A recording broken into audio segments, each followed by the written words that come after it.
கமோ channel. நீங்கள் எல்லாருமே இந்த மிளகு செடி பார்த்துருப்பீங்கன்னு நினைக்கிறேன். இது பார்க்குறதுக்கு கொஞ்சம் வெத்தலை செடி மாதிரி தான் இருக்கும். வெத்தலை செடி அந்த இலை எல்லாமே சாஃப்டாக இருக்க மாதிரி இருக்கும். இது கொஞ்சம் லைட்டாக ஹார்டாக இருக்க மாதிரி இருக்கும். பார்த்தாலே உங்களுக்கு தெரியும்னு நினைக்கிறேன். சில பேர் இதை வெத்தலைன்னு நினச்சி கூட கிள்ளி வாயில் போட்டு பார்த்துருப்பீங்க.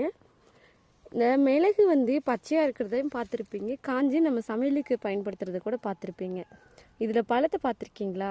அது பார்க்குறதுக்கே கலர் அவ்வளோ அழகாக இருக்கும். பாருங்கள், ஆரஞ்சு கலந்த கலர் அழகாக இருக்குல்ல. இதுலேருந்து தான் நமக்கு ஒயிட் மிளகு கிடைக்குது. இது என்ன பண்ணுவாங்க அப்படின்னா, இந்த மிளகு பழத்தை பறித்து நல்லா தண்ணியில் ஊற வச்சு 2 நாள் இதை அலசி இதுலேருந்து வெள்ளை மிளகு எடுத்து வெயிலில் காய வச்சு பேக் பண்ணி விற்கிறாங்க. இது உங்களுக்கு பயனுள்ள வீடியோவாக இருந்துச்சுன்னா நம்ம சேனலை சப்ஸ்கிரைப் பண்ணிவிட்டு மறக்காமல் நம்ம சேனலை பாருங்கள். தேங்க்ஸ் ஃபார் வாட்சிங்.